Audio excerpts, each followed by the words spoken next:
hermanos, hoy continuamos con la serie de sermones del Evangelio de San Juan. Hasta el momento, en nuestros sermones, en los cuales aún vamos en el capítulo 1, hemos visto que solo se ha mencionado la figura de Cristo, del Señor Jesús, de una manera general, de manera descriptiva. Es decir, al principio, por parte del evangelista, se nos da un discurso acerca de la creación, del principio, como dice Juan, y en ese discurso no solo se nos dice el origen de los tiempos, sino también se nos dice cuál es el sentido de la existencia y se nos dice cuál es el propósito de la vida. Y eso lo hemos visto en Cristo. Por otro lado, en la interacción del predicador Juan el Bautista con las autoridades religiosas, cuando le preguntan acerca de los fundamentos de su ministerio, también vemos algunas otras cosas de Cristo. No hemos visto aún a Cristo aparecer en el relato, pero en esas pequeñas porciones hemos podido ver que Jesús representa las más grandes cosas a las que los hombres podemos aspirar en muchos sentidos. Las más grandes cosas a las que la humanidad se ha sentido atraída. Por ejemplo, vemos que, como recordarán, al comienzo del Evangelio, Juan menciona la frase, en el principio, argé, era el verbo, logos, y el verbo era con Dios, y el verbo era Dios.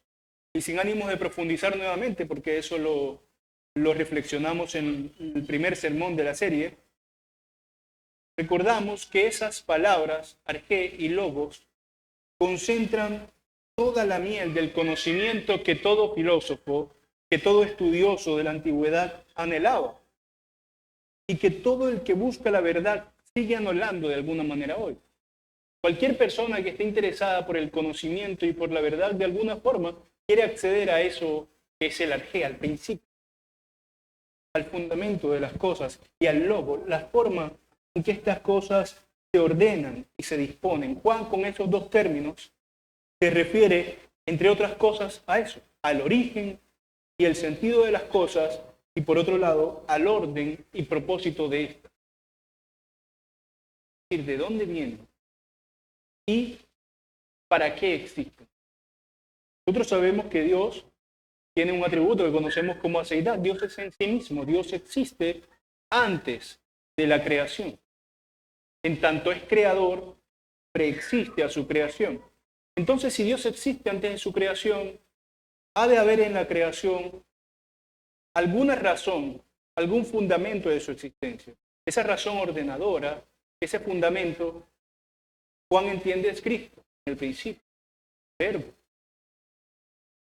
Y ha de haber algún propósito, alguna finalidad, alguna cosa hacia la que se dirige esta creación. Y esa finalidad debe ser conducida por alguien.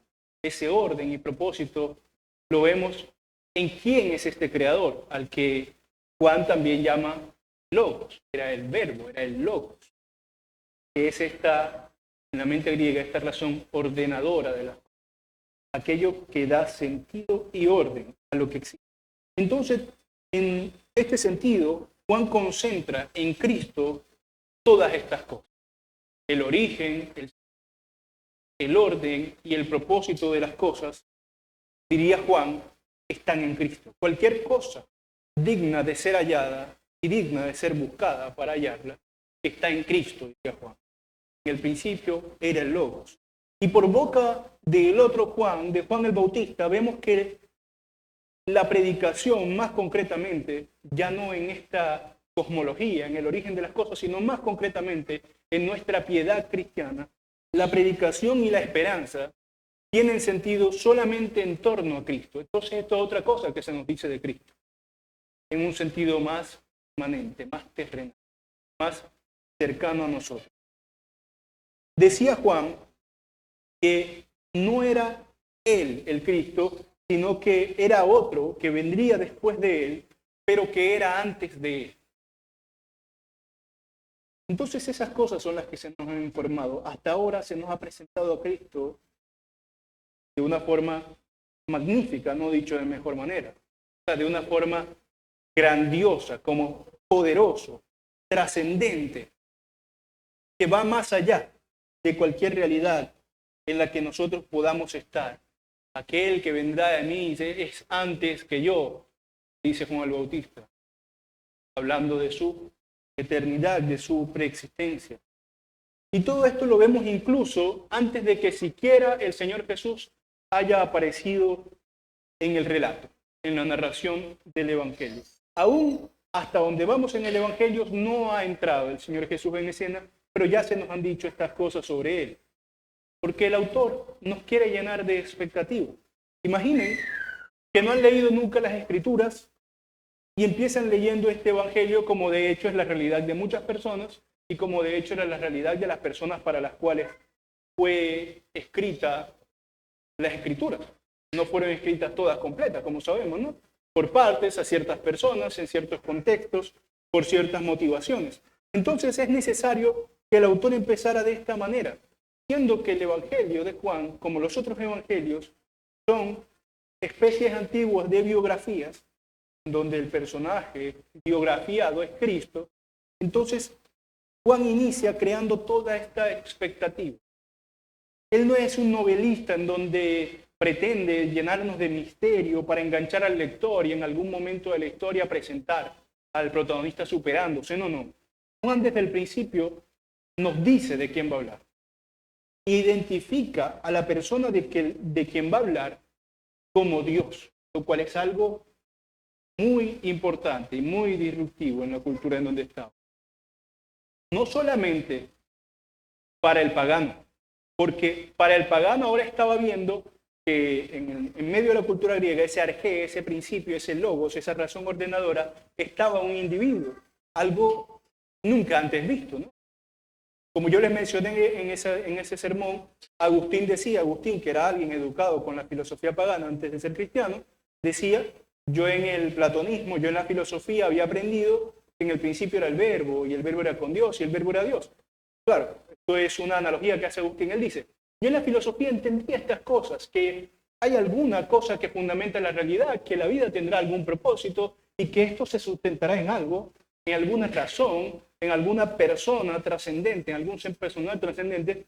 Pero dice Agustín, yo no aprendí de los paganos aquello que solo se nos revela en las Escrituras, que el verbo de Dios se despojó de sí mismo. Es decir, lo que presentaba Juan era novedoso, porque entonces este individuo también había habitado.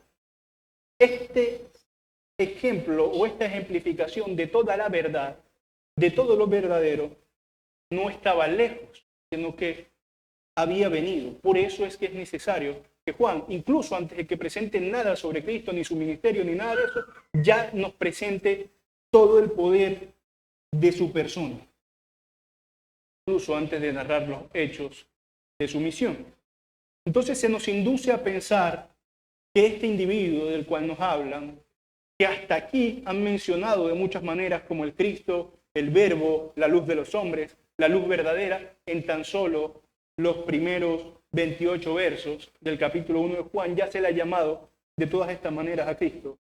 Es alguien digno de ser conocido y es más poderoso que todos los poderosos que terrenalmente podamos conocer.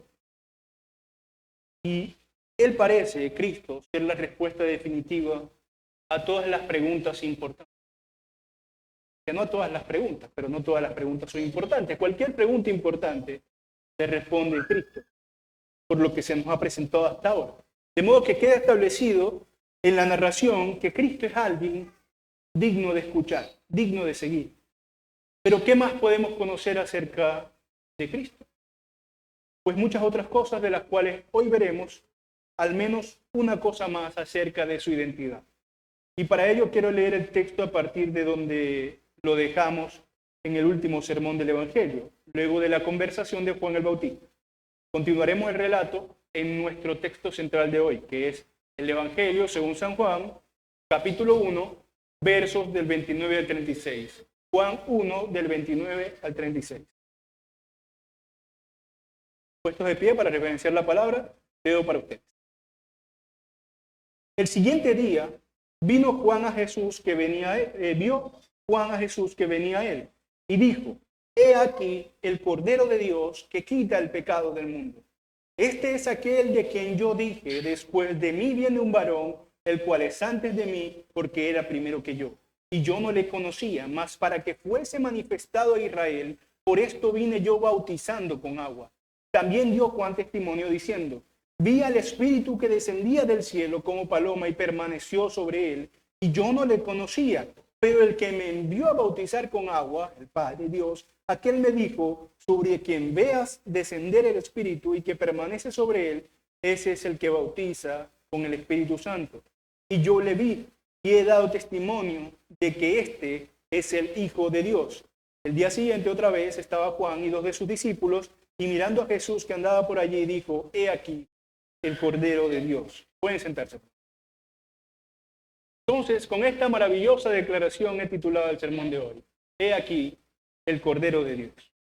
Y sin ninguna duda, la forma en que escogió el evangelista para introducir a Cristo fue perspicaz, fue hermosa. Hasta ahora, como les dije, Jesús no había aparecido presencialmente en el relato. Y cuando aparece, después de generar toda la expectativa posible sobre su persona, su aparición es anunciada con una poderosísima frase, una poderosísima declaración que probablemente incluso superaba la propia comprensión de Juan el Bautista acerca de lo que decía. Yo estoy completamente seguro de que Juan el Bautista no había ponderado las implicaciones de lo que, movido por el Espíritu, él acababa de decir. He aquí, el Cordero de Dios que quita el pecado del mundo. Y estas primeras palabras entonces nos dan más información acerca de la identidad de Cristo de la que ya tenía. Sobre ellas quiero reflexionar en primer lugar en torno a nuestro primer punto. El Cordero de Dios que quita el pecado del mundo. Esta frase, pienso, guarda el poder del Evangelio concentrado de forma sencilla, está llena de significado, aunque parezca una obviedad. Su poder está precisamente en esa sencillez de la imagen de un cordero que tiene un dueño. En primer lugar, ¿qué nos dice el hecho de que sea un cordero? ¿Cuál es la imagen más obvia de un cordero? No ya para nosotros, sino para un judío. El sacrificio. La imagen más obvia en el contexto en que se está diciendo es el sacrificio. Pero con todo, probablemente, Juan no se estaba refiriendo al sacrificio. Sabemos que Juan luego dudaría precisamente porque Cristo estaba siendo perseguido y Juan no quería que Cristo fuera atrapado, ni sacrificado, ni nada. Juan no entendía todas estas cosas. Ahora, el que escribe esto, el otro Juan, Juan el apóstol, ya muchos años después, sí estaba entendiendo lo que estaba escribiendo. Y estaba entendiendo lo que su maestro, porque por cierto, estos dos discípulos que estaban junto a Juan eran Andrés y Juan, el escritor. Lo que su maestro en ese momento había dicho allí. Entonces, aunque Juan no tenía en mente la muerte de Cristo en ese momento, porque era algo que aún no entendía bien, aún así hizo esa declaración tan grande que está inequívocamente asociada al sacrificio. Cristo es el Cordero. Pero es el Cordero, antes de indagar en el asunto del sacrificio, que es el más obvio y el más evidente, es el Cordero porque es para nosotros una ofrenda de paz con Dios. Es una ofrenda de paz con Dios que además no hemos seleccionado nosotros de nuestro mejor rebaño, de nuestras mejores crías, sino que es una ofrenda de paz con Dios, con la humanidad, que el mismo Dios ha interpuesto entre la humanidad y Él. El mismo Dios se ha entregado esa ofrenda. Hay cobra sentido. Se despojó de sí mismo. ¿Por qué se despojó de sí mismo? Este verso de Pablo, ¿no? Yo, para hacerse, ¿qué? ¿Quiénes? Entonces es una ofrenda, en este sentido es un cordero, antes de ser sacrificio, una ofrenda de paz, de identificación. Y así cobra sentido que no es cualquier cordero. No es un héroe que defiende a su patria por algún sentido de la virtud o algo así, sino que es el Cordero de Dios. No es algún libertador temporal y pasajero. Por ejemplo, como para el judío pudieron haber sido los macabeos. No es que forma parte de alguna revolución que hará algún bien relativo a Israel, luego se irá y no permanecerá, sino que es el Cordero de Dios.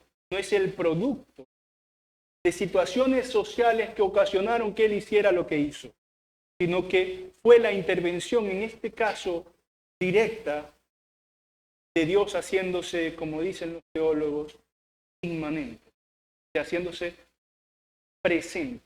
La posición de trascendente, que va más allá de nosotros, bueno, ahora se hace en nosotros.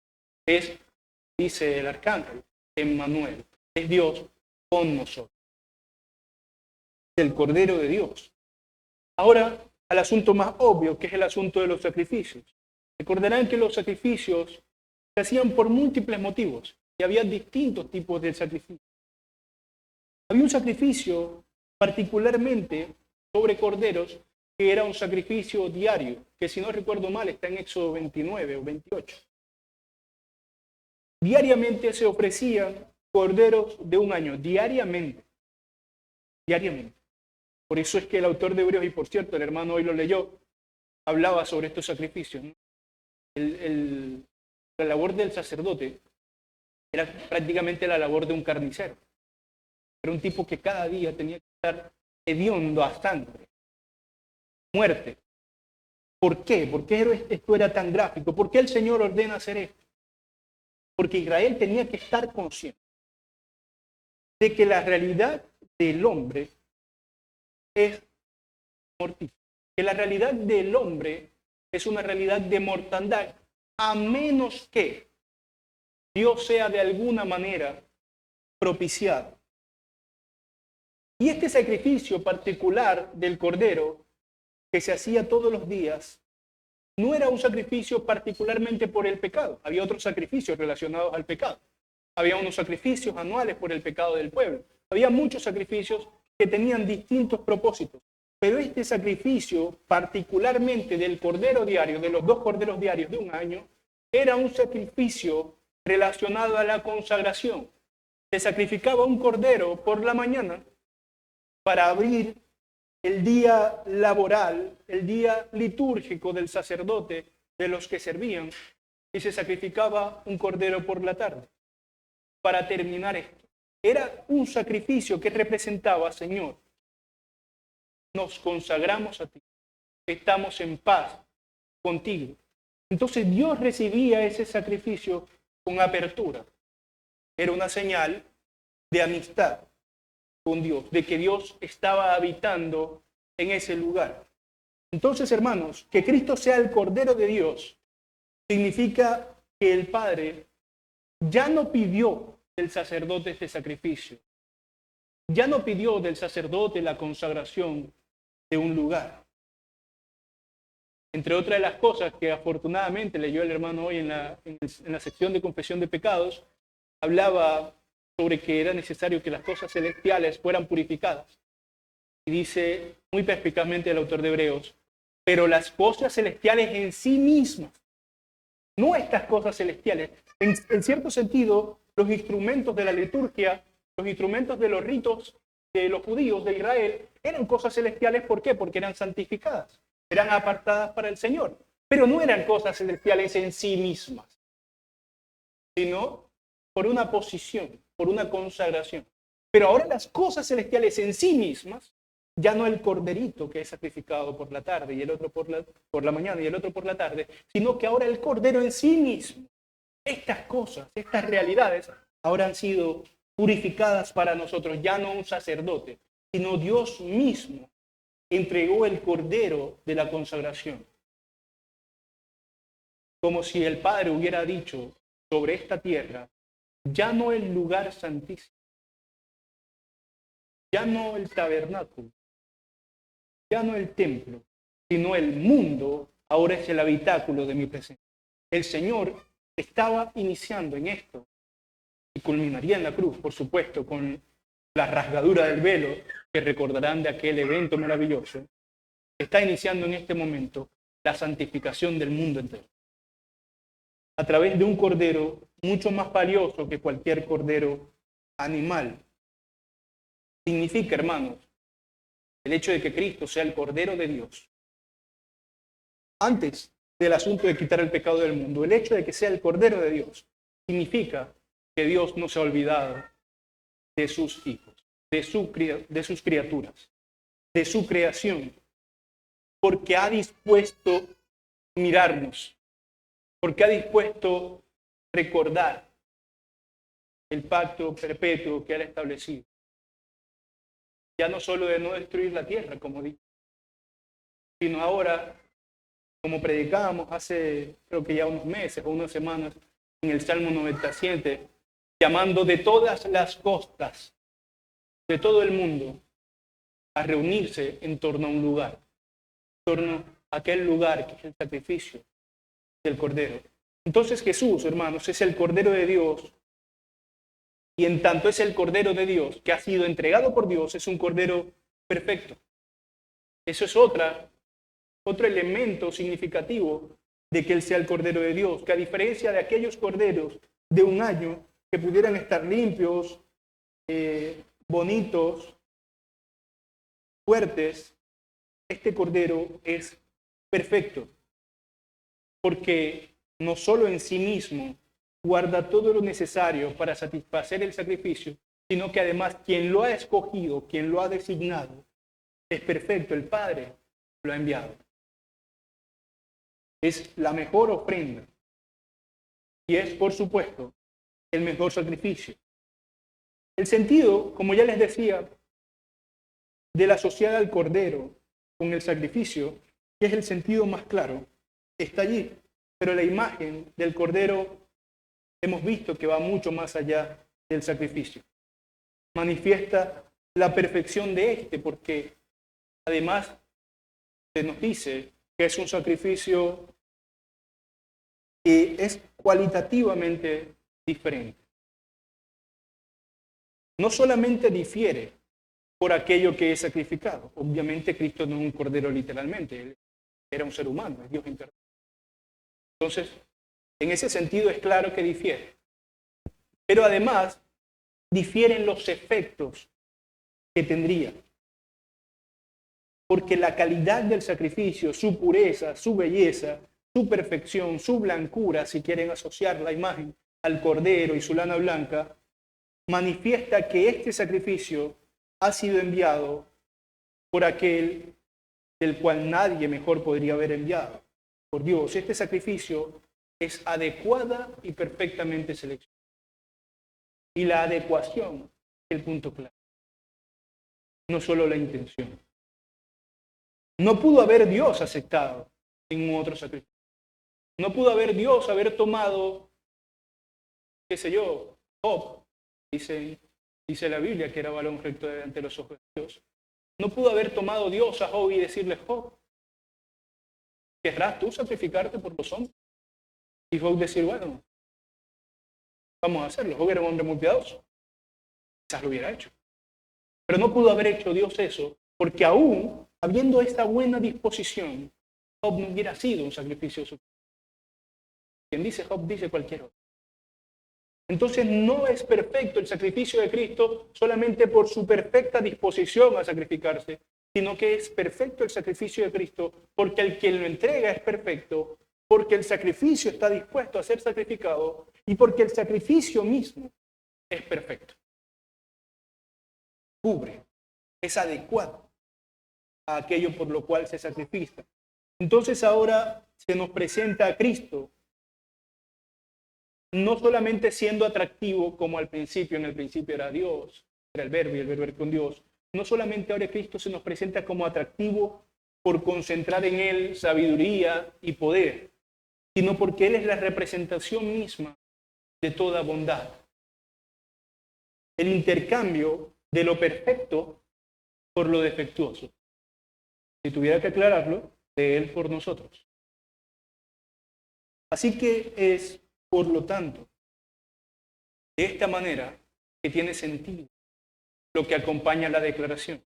He aquí el Cordero de Dios que quita el pecado del mundo. Y aquí hay una sutileza. No dice Juan el Bautista que quita los pecados.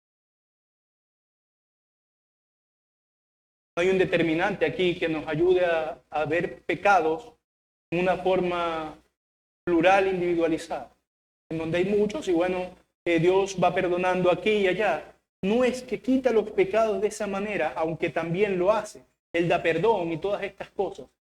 Pero la idea aquí, que quita el pecado del mundo, se refiere a la realidad misma. Yo digo que se ha eliminado el hambre del mundo, no quiere decir que la función fisiológica de sentir hambre ha desaparecido, sino que aquellos estragos, aquel padecimiento que identificamos como el hambre ha desaparecido. Y en ese sentido el Señor quita el pecado del mundo. Nosotros sabemos, siendo cristianos, que pecamos. Entonces, obviamente, ese no era el sentido al que se refería, a que desaparecía el pecado, no. Sino que ha destruido el Señor el poder definitivo que tenía el pecado por sobre. El pecado sigue operando en este mundo caído. Pero el Cordero de Dios ha quitado el pecado del mundo, ha borrado el poder del pecado mediante el sacrificio. Ese es el sentido, hermanos, de cuando abundó el pecado. Donde abunda el pecado, sobreabunda. Siempre lo repito porque me parece un verso y una idea muy poderosa de Pablo. La idea detrás de eso es que cuando vemos un muy grande pecado,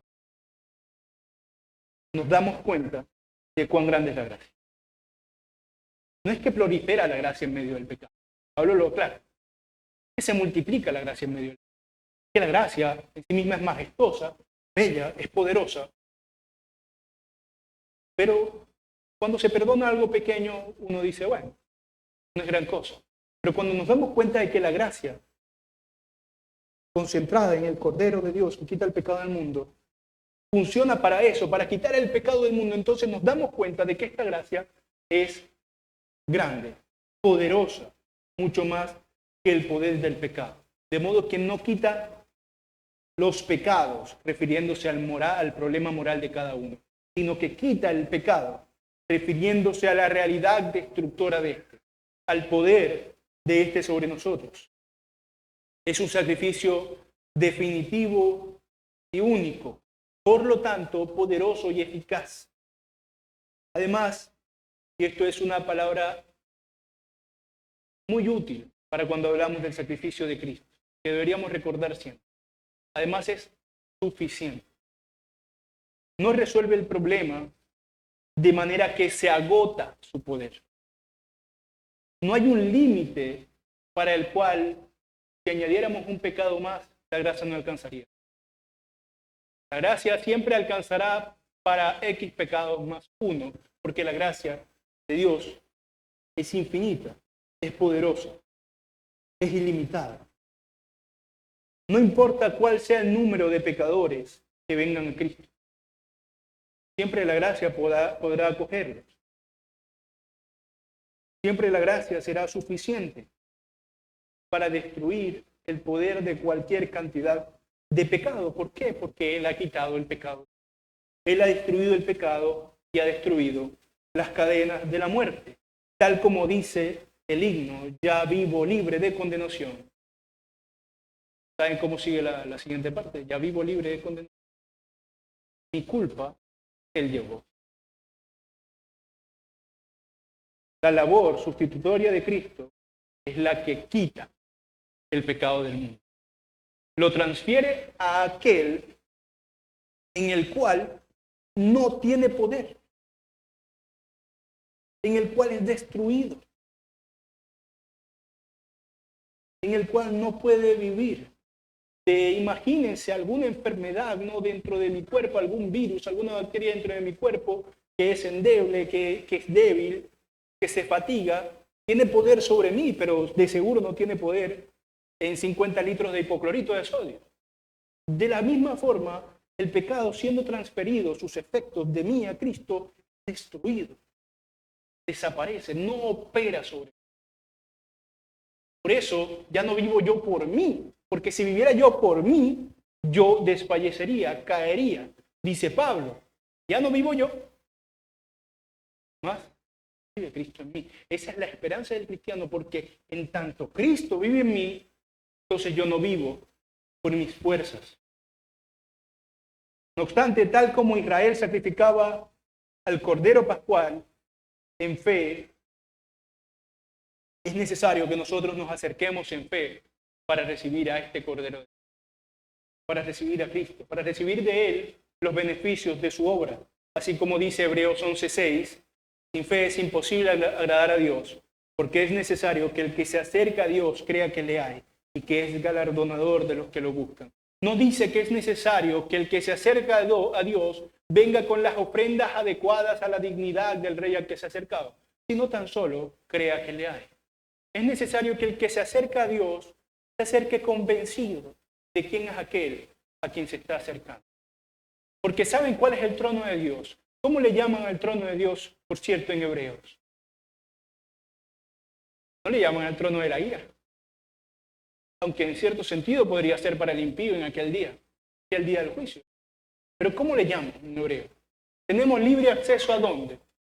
Trono de la gracia. Es el trono de la gracia. Es necesario que el que se acerca a Dios crea que le hay.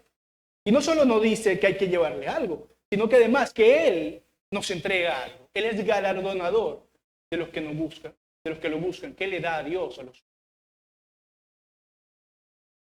aquel beneficio de haber quitado el pecado del mundo? Entre seguramente muchas otras cosas, pero estamos enfocados tan solo en esa declaración hoy. Jesús quita el pecado del mundo, su sacrificio entonces es suficiente y es poderoso para todos. Sin embargo, antes de que Juan pudiera testificar plenamente sobre Cristo, hubo un momento de reconocimiento personal que podemos analogar con nuestra experiencia de conversión y con la necesidad de que el hombre primero se acerque a Cristo y luego reciba de Cristo sus beneficios. Juan dice, y este es nuestro siguiente punto, yo no le conocía. Una declaración sencilla y concreta, porque además Juan y Jesús, como ustedes saben, eran primos. O sea, le tenía que conocer. Pero Juan dice, yo no le conocí. Leeré para ustedes otra vez la porción en donde dice eso. En el 32, capítulo 1 de Juan 32, dice, también dio Juan testimonio diciendo, vi al Espíritu que descendía del cielo como paloma y permaneció sobre él. Y yo no le conocía. Pero el que me envió a bautizar con agua, aquel me dijo, sobre el que veas descender la paloma. Dice Juan, yo no le conocía. Y esa misma afirmación, en cierto sentido, debemos apropiarla nosotros para entender cómo es que se accede a Cristo. Y Juan no le conocía, entonces que ahora le conoce. ¿Y cómo fue? En algún momento todos nosotros estábamos separados de Cristo, todos los creyentes. Y por lo tanto, estábamos bajo el peso del pecado y sus consecuencias. Estábamos, palabras bíblicas, esclavos del pecado, vendidos a la muerte por causa de la condenación. No le conocía. Pero en algún momento le conocí. Este Cordero que quita el pecado del mundo, no le conocimos por el esfuerzo de nuestra búsqueda, sino que Él se ha hecho accesible. Pablo les recuerda y les enseña a los griegos en el Areópago en Atenas que buscaran a Dios, a ver si palpando como a tientas pudieran encontrarlo. Pero dice Pablo, Él no está lejos. Por si no quedara suficientemente claro en todo lo que se ve. Él no está lejos de nosotros. Hay un coro, un himno, no lo sé, yo creo que aquí nunca lo hemos cantado, pero un himno que yo escuchaba en mi infancia, que no me acuerdo del todo, pero decía, el hombre que anduvo en Galilea se llamaba Jesús. El hombre que anduvo en Galilea. Yo creo que esa es una expresión inmensa de aquella frase de Pablo, Él no está lejos de nosotros. Está tan cerca que caminó en la tierra que nosotros pisamos, que habitó el mundo que habitamos. que vistió las vestiduras que vestimos. No me refiero a la ropa, sino la carne, el hueso débil, la enfermedad, el cansancio. Que se despojó, se hizo semejante a los hombres. Decirnos entre nosotros que tal es semejante a cual no es una ofensa, pero decir que el Dios, creador del universo, se hizo semejante, se degradó, porque se hizo menos que perfecto. Él es perfecto. No importa en cuánta dignidad nosotros tengamos a la humanidad, la cual es digna, porque es hecha a la imagen de Dios, pero cualquier cosa menos que perfecta no es perfecta. Y eso hizo Dios consigo mismo, en la persona del Hijo, por amor a nosotros. Él no está lejos, Él se ha hecho accesible, se ha acercado por su propia voluntad. Y por eso cada día hay quien le predique, ya no como dice Pablo, que a Moisés tiene quien se le predique en las sinagogas, que sí, también lo tiene. Pero hoy, gracias al Señor, a Cristo tiene quien se le predique también. Se ha acercado no solo en su encarnación, no solo en su semejanza, mediante su humanización, sino que se ha acercado incluso a través de las hojas de nuestras Biblias. Ha quedado consignado para nosotros las verdades de aquel. Llamó de las tinieblas a su luz admirable. Hoy estudiamos en la clase el principio reformado de la sola Escritura. En él, en las Escrituras, tenemos la autoridad que nos convoca a su adoración, que nos recuerda quién es Él y que nos instruye acerca de cómo podemos nosotros escapar de nuestra realidad decadente, que es yendo a Cristo. Como Él dice, llevad mi yugo sobre vosotros. Entonces Él está cerca.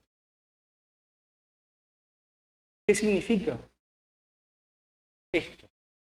Significa que Jesús, nuestro Dios, tiene la absoluta disposición para que los pecadores vengan a Él creyendo y que de esta manera sean salvados. Porque no hay ni uno que crea para el cual la fe no sea suficiente, de modo que sea salvo.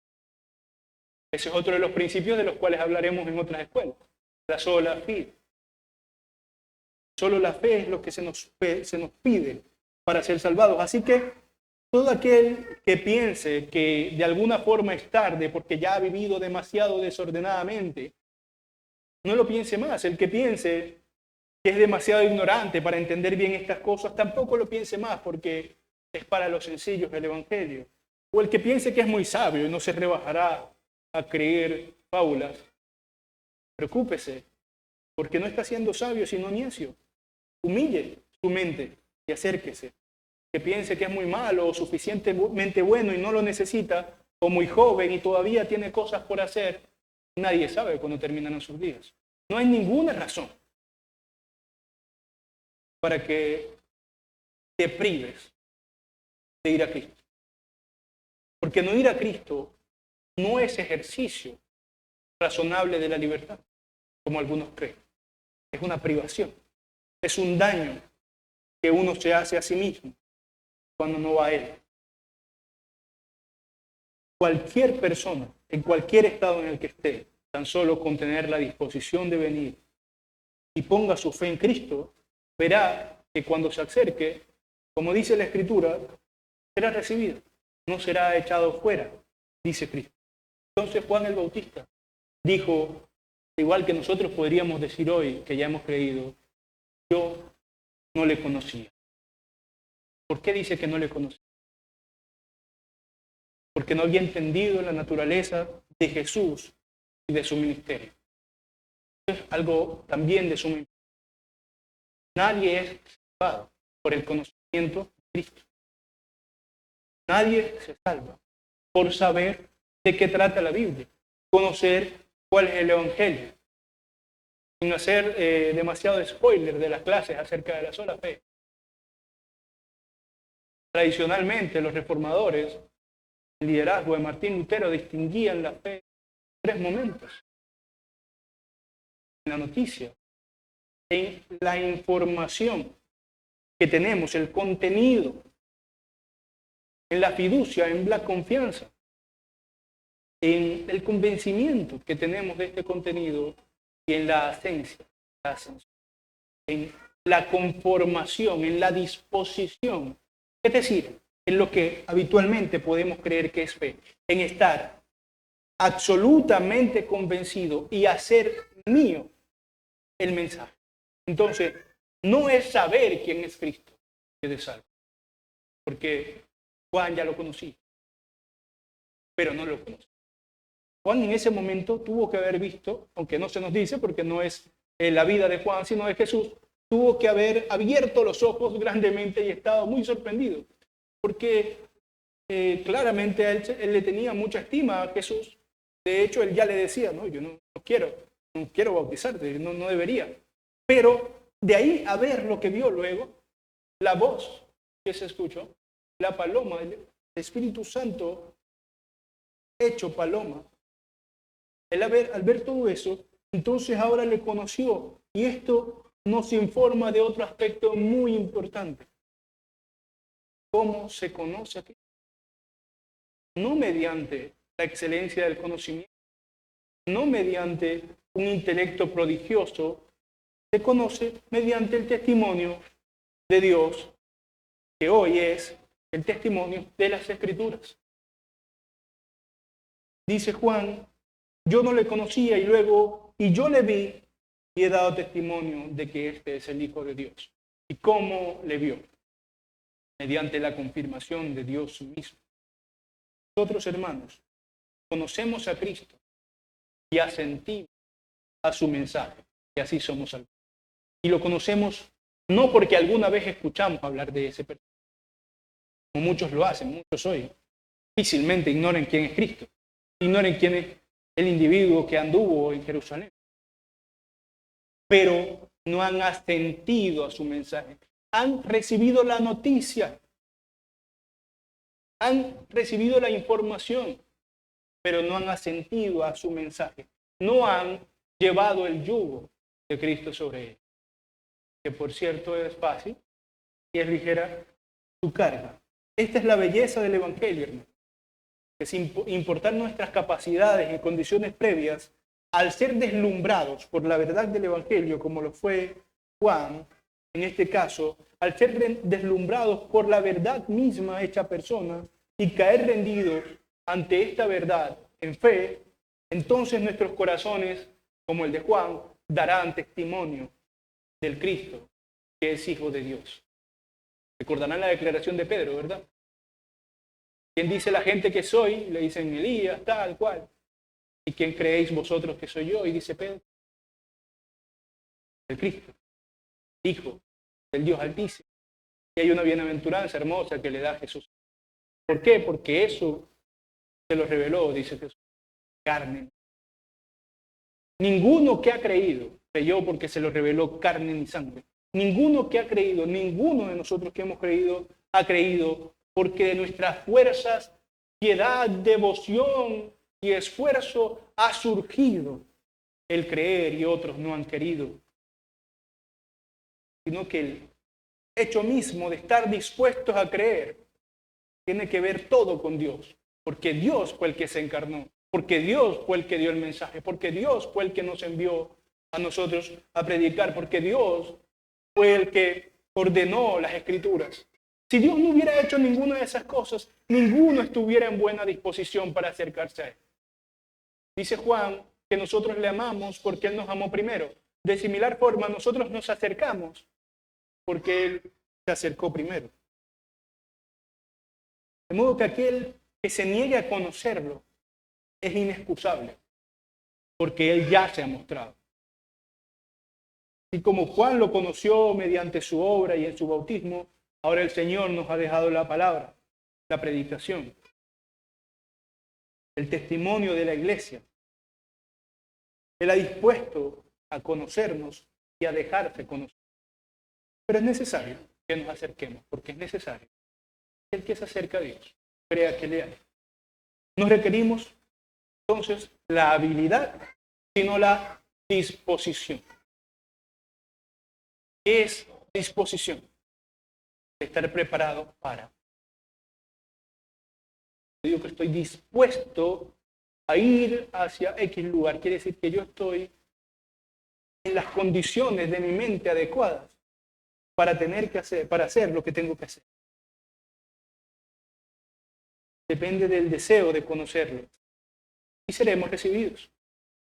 Debemos ser como vasos abiertos para recibir de Él el manantial de la gracia, de la verdad. Sí fue que dijo Juan, yo le vi, después de decir, yo no le conocí, yo le vi. Estas similitudes, estos pares antitéticos de declaraciones son muy comunes en la. Decía el ciego, lo único que yo sé es que yo era ciego y ahora veo. Yo no le conocí, yo le vi. Mi hijo estaba muerto y ahora vive, dice el padre del hijo pródigo. Porque ese es el efecto de la transformación de Cristo en nosotros. Un trastorno absoluto de nuestra vida. Tanto así que la Biblia lo compara con morir y revivir, con ser sepultados juntamente con Él, o con nacer de nuevo. Ese es el trastorno tan grande que significa Cristo en nuestras vidas. De modo que esa experiencia fue la decisiva en el acercamiento de Juan el Bautista a la divinidad y al conocimiento de Cristo.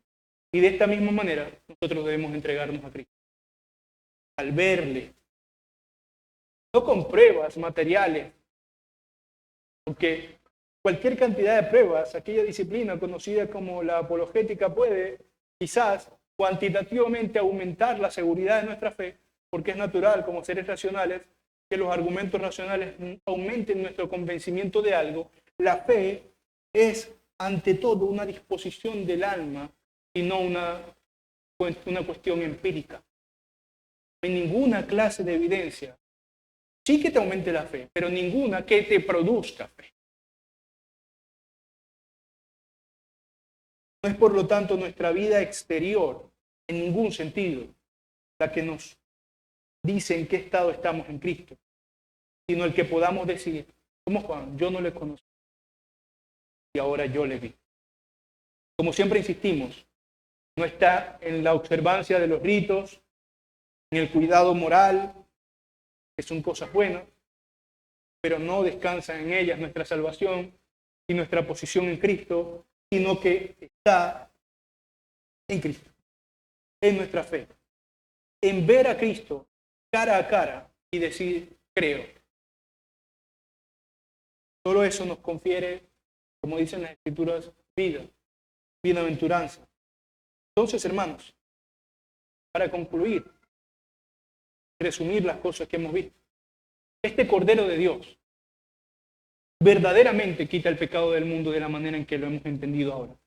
No en términos de apariencia, no es que ahora la gente no peca, es que el poder y la autoridad del pecado han desaparecido, han sido devorados por la obra de Cristo y ya no tienen poder sobre nosotros. Y Cristo quita el pecado del mundo y esto significa que quita los efectos de ese pecado. Y así como los corderos se ofrecían como sacrificio, porque la sangre debía ser derramada para que hubiera remisión de pecados, así Cristo hizo esto para nosotros, pero ahora el efecto del que lo ofrecía era tan grande que solamente tuvo que hacerlo una vez y para siempre. Entonces Cristo es el Cordero que quita el pecado del mundo y es el Cordero que nos sustituye a nosotros en el sacrificio que nosotros debimos hacer. Él entrega los efectos de su sacrificio para nosotros, pero tan solo, como insistimos, para aquellos que se identifican con Cristo, aquellos que reconocen en sí mismos seres necesitados, seres pecadores, y en Cristo el Salvador. De eso se trata, por cierto, el bautismo, ¿no? Dice Pablo, que acaso en el bautismo no morimos con Él. Es decir, sabemos que no morimos literalmente, ¿no? Entonces nos identificamos en su muerte, en el bautismo. En el bautismo, al identificarme en su muerte, entonces es como si yo hubiera muerto en la cruz, pero yo no morí en la cruz, sino que Cristo llevó la llaga de nuestra enfermedad en Él, como dice Isaías 53, está grandemente asociado con este texto, aunque no lo tocamos hoy. El precio de nuestra paz fue sobre Él, es otra cosa de la que dice. Entonces la frase he aquí, el Cordero de Dios que quita el pecado del mundo, es una de esas tantas frases cortas, sencillas en las Escrituras que resumen el Evangelio. Cristo, Cordero de Dios, es el sustituto que vence y no es vencido. Y el pecado ya no es nuestro dueño, ya no somos sus esclavos. Ahora en Cristo hemos sido limpiados y nuestros pecados perdonados. He aquí el Cordero de Dios que quita el pecado del mundo. Resume el Evangelio, como lo resume, por ejemplo, Pablo en Corintios, cuando dice que Cristo murió por nuestros pecados y resucitó para nosotros. Y como lo resumen tantas ideas, tantas frases, incluso pegadizas, que perspicazmente los autores escribieron con una carga poética tan grande que nos ayude a recordar y a tener en nuestros corazones esa frase, no como un amuleto, sino como un recordatorio de cuán grande es este sacrificio y de cuán grandes son los efectos de este para nosotros. Que Dios nos conceda fe y humildad para recibir el perdón por Cristo, porque esa es nuestra esperanza. Y esto, hermanos, con el texto con el que terminaré, es lo que recibiremos de Él. Leo para ustedes. Primera a los Corintios 15, del 53 al 50. Porque es necesario que esto corruptible se vista de incorrupción, y esto moral se vista de mortal, se viste de inmortalidad. Y cuando esto corruptible se haya vestido de incorrupción, y esto mortal se haya vestido de inmortalidad, entonces se cumplirá la palabra que está escrita y que se evoca en la frase que quita el pecado del mundo. Esta es la palabra que está escrita: sorbida es la muerte. Vida desaparece, Jesús devora la muerte. ¿Dónde está, oh muerte, tu aguijón? ¿Dónde, oh sepulcro, tu victoria? Ya que el aguijón de la muerte es el pecado, y el poder del pecado, la ley. Mas gracias sean dadas a Dios, que nos da la victoria por medio de nuestro Señor Jesucristo. Así que, hermanos míos amados, estad firmes y constantes, creciendo en la obra del Señor siempre, sabiendo que vuestro trabajo en el Señor no es vano, porque Él es el Cordero de Dios que quita el pecado del mundo y no ha requerido más nada de nosotros. Que Dios nos dé más fe a los que ya le hemos tenido y le conceda fe a los que no la tienen y vengan a Él, sean salvados.